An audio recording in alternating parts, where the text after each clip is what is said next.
சினிமால, Instagram ரீல்ல, WhatsApp குரூப்ல இப்படி எல்லா இடத்துலயும் இதான் லவ்வுன்னு சொல்லி நம்மள நம்ப வச்சிருக்காங்க. அந்த மித் எல்லாத்தையும் இப்ப நம்ம உடைப்போம். 5 relationship myths. Let's go. Myth number 1. Love means sacrifice everything. First மித்தே ரொம்ப டாக்ஸிக்கான மித். லவ்வுனா எல்லாத்தையும் நம்ம சாக்ரிஃபைஸ் பண்ணணும். பாருங்க, ஒரு ஹெல்த்தி ரிலேஷன்ஷிப்க்கு காம்ப்ரமைஸ் ரொம்ப முக்கியம். பட் காம்ப்ரமைஸுக்கும் செல்ஃப் அபாண்டன்மெண்ட்டுக்கும் உங்களுக்கு வித்தியாசம் தெரியணும். உங்க பார்ட்னர் ஹாப்பியா இருக்கணுங்கிறதுக்காக நீங்க உங்களோட கெரியர் கோல்ஸ், உங்களோட ஹாபீஸ், உங்களோட ஃப்ரெண்ட்ஸ் இப்படி உங்களுக்கு முக்கியமான செல்ஃப் வேல்யூஸ் எல்லாத்தையுமே விட்டு கொடுக்கறதுக்கு பேர் லவ் இல்ல. அதுக்கு பேரு உங்களோட செல்ஃப் ஐடென்டிட்டிய நீங்க இழக்கிறது.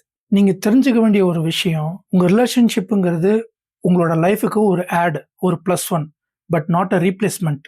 Myth number 2. The more you experience you have the better. இந்த டேட்டிங் ஆப் உலகத்துல இது ரொம்ப பாப்புலரான ஒரு மித். உங்களுக்கு ரிலேஷன்ஷிப்ல எக்ஸ்பீரியன்ஸ் அதிகமாக இருந்தால் உங்களால் லவ்ல பெட்டராக இருக்க முடியும் அப்படின்றது கேட்க நல்லா தான் இருக்குது. பட் ரியாலிட்டி அது இல்லை. பியானோ கற்றுக்கிற மாதிரி இல்லை லவ்ன்றது.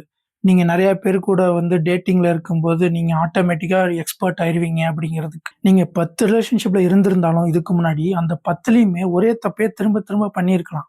அப்போது உங்களுக்கு ஒரே ஒரு தப்போட திரும்ப திரும்ப சேம் பேட்டர்னில் தான் எக்ஸ்பீரியன்ஸ் கிடச்சிருக்கும். இங்க முக்கியமானது உங்க ரிலேஷன்ஷிப்போட கவுண்டிங் கிடையாது. நீங்க எந்த அளவுக்கு உங்க தப்ப பத்தி யோசிக்கிறீங்கங்கிறது தான். நீங்க பிரேக்கப் பத்தி நிதானமா யோசிச்சு, எங்க என்ன தப்பு நடந்துச்சு, அதை எப்படி சரி பண்ணிக்கலாம் அப்படின்றத யோசிச்சிருந்தா மட்டும்தான் உங்களால பெட்டர் ஆக முடியுமே தவிர, திரும்ப திரும்ப நிறைய பேரை டேட்டிங் பண்றதுனால உங்களால பெட்டர் ஆக முடியாது. Myth number 3.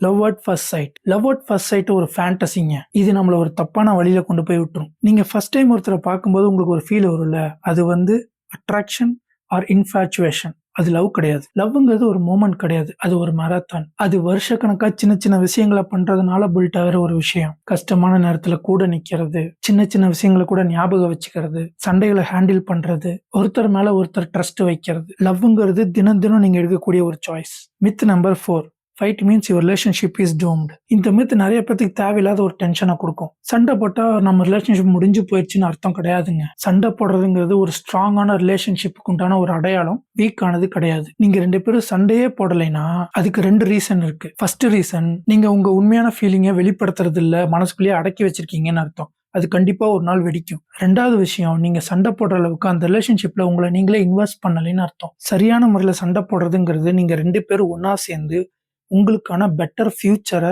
உருவாக்க ட்ரை பண்றீங்க அப்படிங்கிறதுக்கான ஒரு அடையாளம். Myth number 5. Social media likes equal to true love. இந்த மாடர்ன் ஏஜ்ல இது மிகப்பெரிய மித்துங்க. சோசியல் மீடியா லைக்ஸ் தான் உண்மையான லவ்வா? ஒருத்தங்க எல்லாருக்கும் தெரியற மாதிரி பாசம் காட்டுறாங்கன்னா அவங்க எப்பவுமே ஹாப்பியா இருக்காங்கன்றது அர்த்தம் கிடையாது. நீங்க ஆன்லைன்ல பாக்குற எல்லாமே ஒரு ஹைலைட்டட் ரீல்ஸ் மட்டுமே தவிர அது டாக்குமெண்ட்ரி கிடையாது. ஒரு ரிலேஷன்ஷிப்புக்கு முக்கியமான விஷயங்கள் பர்சனல் மூமெண்ட்ஸ் தான். அது உங்களால சோசியல் மீடியால பார்க்க முடியாது. 2 பேர் அவங்களுக்குள்ள பண்ணிக்கிற ஜோக்ஸ், சின்ன சின்னதா பேசிக்கிற அந்த ரொமான்ஸ், கஷ்டமான நேரத்துல காட்டுற அந்த சைலண்டான அன்பு, இந்த மூமெண்ட்ல யாருமே சோசியல் மீடியால அப்லோட் பண்ண மாட்டாங்க. நீங்க பப்ளிக்கா பண்ற பர்ஃபார்மன்ஸை விட பிரைவேட்டா இருக்கிற உங்க ரிலேஷன்ஷிப் மேல கான்சென்ட்ரேட் பண்ணுங்க. இந்த மித்ஸ் எல்லாத்தையும் நம்ம பார்த்தோம். லவ்ங்கிறது ஒரு பர்ஃபெக்டான ஃபேரி டெய்ல் கிடையாது. அது growth, சண்டை, குழப்பம் இப்படிங்கிற ஒரு பியூட்டிஃபுல்லான ஒரு பயணம். அது தியாகத்தாலேயோ சினிமா மேஜிக்காலேயோ கிடையாது. ரெஸ்பெக்ட், செல்ஃப் அவேர்னஸ் அண்ட் கம்யூனிகேஷன்ல இருக்கு. சரி, லவ் பத்தி வேற என்ன மித் இருக்குன்னு நீங்க நினைக்கிறத கமெண்ட்ல சொல்லுங்க. இந்த வீடியோ உங்களுக்கு பிடிச்சிருந்தா சப்ஸ்கிரைப் பண்ணுங்க, லைக் பண்ணுங்க, உங்க ஃப்ரெண்ட்ஸுக்கு ஷேர் பண்ணுங்க. திரும்ப உங்களை இன்னொரு வீடியோவில் பார்க்குறேன். This is Bharathi Kannan and it's uplift by PK. Thank you.